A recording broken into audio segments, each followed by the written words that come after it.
Our final reader this evening is Jacki Rigoni. Jacki writes within found spaces of single parenting her 3 children in the San Francisco Bay Area, where she also serves as Poet Laureate of Belmont, California.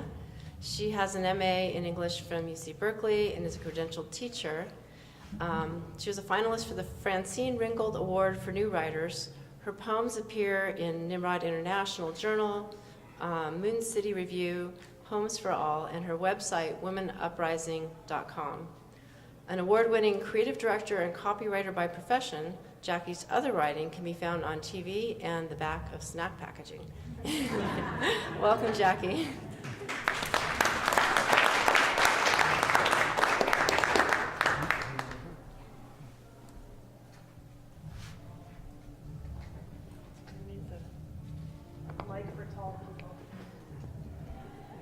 That's as tall as it goes, huh? There you go. Okay. So thank you so much, Carrie and Jean, for organizing this really wonderful event and giving me the opportunity to share my work with you. And thanks to the writers here who have inspired me with their work tonight. Also, I want to thank Gallery House because it's such a great space that holds our words in this community too. So, the poem I'd like to read is called 7 Skirts. I've read it both with and without context, and your work is supposed to speak for itself, but folks have told me that they really appreciate having a little context first. So at the risk of TMI and sharing my business as Vanessa opened the door to, here it is. And I just want to let you know that some of the subject matter has been pretty heavy, so I will bring some light into the room toward the end if you bear with me. So here it is. 5 years ago, my then husband was arrested for video recording under a woman's skirt. And one of the many casualties of that event, along with my marriage, was that I wasn't able to wear a skirt for a long time after that. So this poem is an act of reclaiming skirts, and along with it, my writing and my life in a way that I couldn't have imagined. So I'm going to read 2 poems, one longer poem, and then a very short one at the end. 7 Skirts. 1. Camel suede, back slit, knee length. I stand at the stove in my A-line and heels back when he still danced with me in the kitchen and I still made him pesto gnocchi, back when he'd get angry and I'd say, sorry, sorry. Back when he hugged hello from behind and I couldn't see him hit record. Back when I was his wife, back before I was just another upskirt video on his hidden hard drive.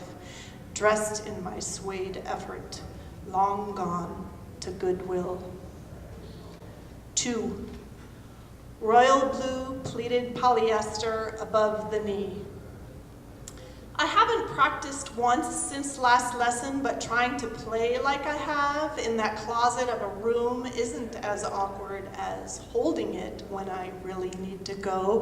It's not that Mr. Johnson isn't nice, and it's not that I'm shy, so why I don't act 8 and ask for a break, I don't quite know. All I know, stuck between a guitar and a hard black chair, is how fear crescendos until I let go right in the middle of my G scale. Pianissimo dribble onto carpet, not even close to keeping time. I play just as bad, but louder, so Mr. Johnson won't notice, and mercifully, he doesn't. And then mercifully, it's over. Natural as sideways can be, I twist bow out of the room, guitar case at my side, hiding the drag of cold, heavy pleats against backs of legs. And I feel only a little guilty that it's my sister's turn to sit down for her lesson. But my mom says it's okay, and no, it's not noticeable at all. And 40 years later, I tell that to my children who beg me to tell it again, and I realize what a talented performer Mr. Johnson was, and that it wasn't the last time my mom told me one of those polite lies. 3, green and white pleated cheerleading uniform. For a late, late bloomer, the first raw sienna dot on underwear is a relief. Way better than the nothing that's been hanging over me since stashing that flowered box my mom handed me in preparation for becoming a young lady. So no big deal, I tell my mom, and she asks if I'd like to try her plastic undergarment, she calls it, made for just such an occasion, but I say no thanks because it would never work under my uniform, and besides, it's my mom's. Beaggressive, I shout in the middle of the court until I dare the cartwheel to find out if I still can.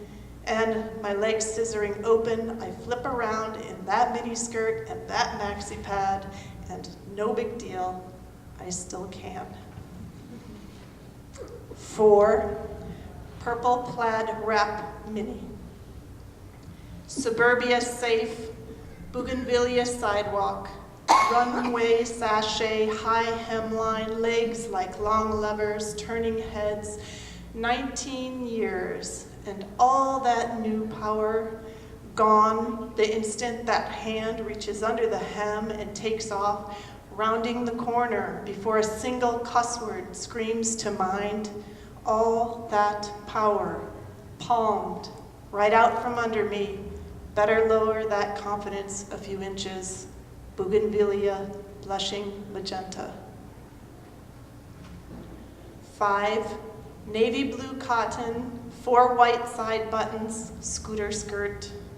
Somersault, leapfrog, cartwheel, swing, roller skate, tag, jump rope, sing, walk like a crab, eat a scab, stub a toe, mark, set, go, do the splits, spit cherry pits, catch tadpoles in baby food jars, hang upside down on monkey bars, race bikes to the park, stay out past dark, ollie ollie all come free, 6-year-old skipping a skirt, me.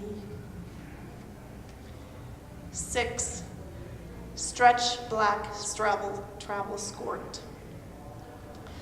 I'm okay, I say, sitting careless and crisscross on hardwood, smoothing an invisible wrinkle in my lap, not twisting a tissue. My mom's ear presses to the loosened rubber band in my voice that says, it's true, this time.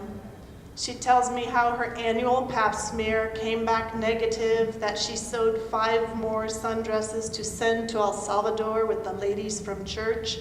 I tell her about the Craigslist sofa bed, open the box marked kitchen, pull out the only 2 pans I didn't leave with him, put them in the dark cupboard. 7, multicolored cotton gypsy, calf length. The day the poetry comes back, warm coffee morning, rolling out of dream sleep with a boldness of red poppies, the forgiveness of an elastic waistband, a giggle in church, too long stifled, impossible to hold in, and loud. Words tumbling, bouncing, dancing from lips and fingertips. Prodigal daughters scooped up in the page's ecstatic arms. The day the poetry comes back, it comes both overdressed and underdressed for the occasion, billowing, twirling, flowing, verse, and free.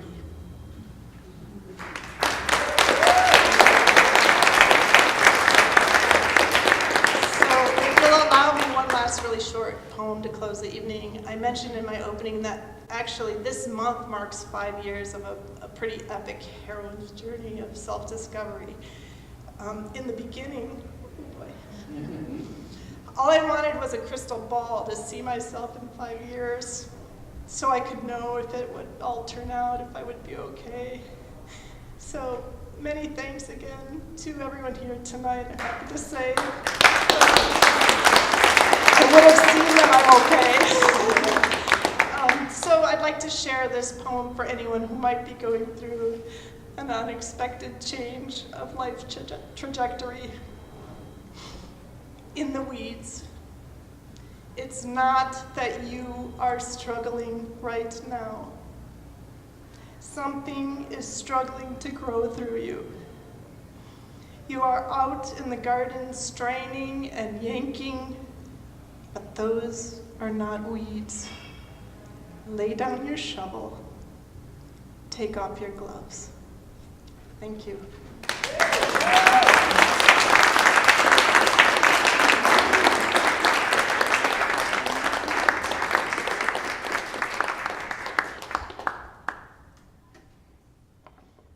Thank you so much.